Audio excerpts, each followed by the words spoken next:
Now we're going to focus on numbers as a percentage of each other. That's numbers as a percentage, for sure. Numbers as a percentage. If we had 13 out of 25 children in a class put their hand up, what percentage of the class put their hand up?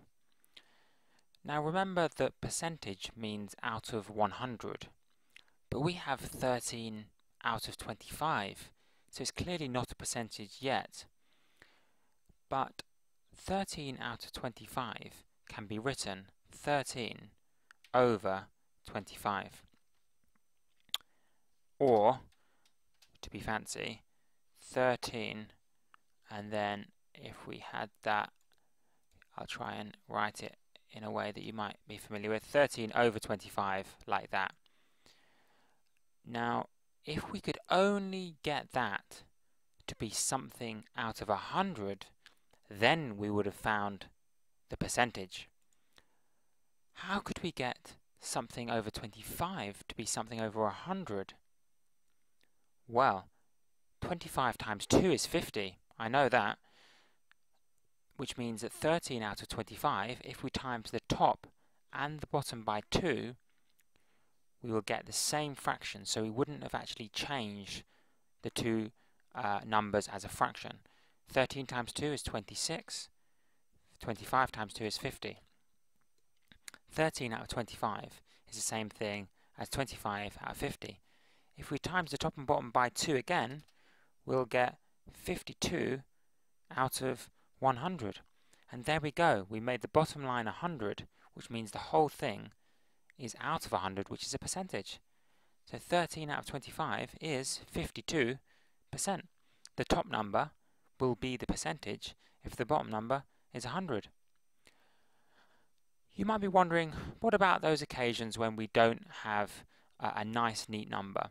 Say we have a calculator and we just want to find one number as a percentage of another number where it's nothing to do with 100. So 26 or 8.5 or something like that. Okay, let's do that. You have a bank account with, for example, £8,500, and you want to withdraw, let's say, a random amount. Let's say £3,460, because that's exactly how much your holiday to Bermuda cost. What percentage of your bank account have you just taken out if you take out that amount? Here is the important thing that I want to tell you.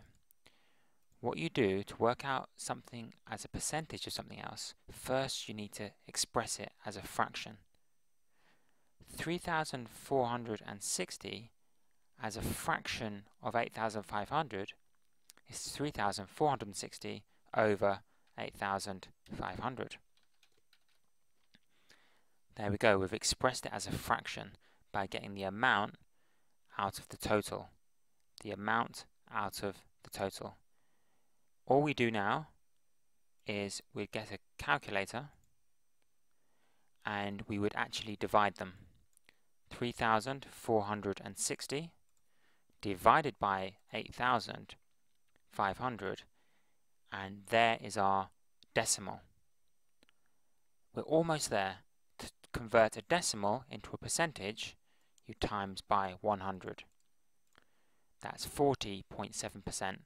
You have withdrawn 40.7% of your bank balance. Let's do another one more quickly. For example, there are 223 people in a year group of students, and let's say that 61 of them, because one decided at the last minute, 61 of them decided to run out into a playground. What percentage of the whole year just ran out into the playground? 61 out of 223, and I don't think that colour is particularly nice.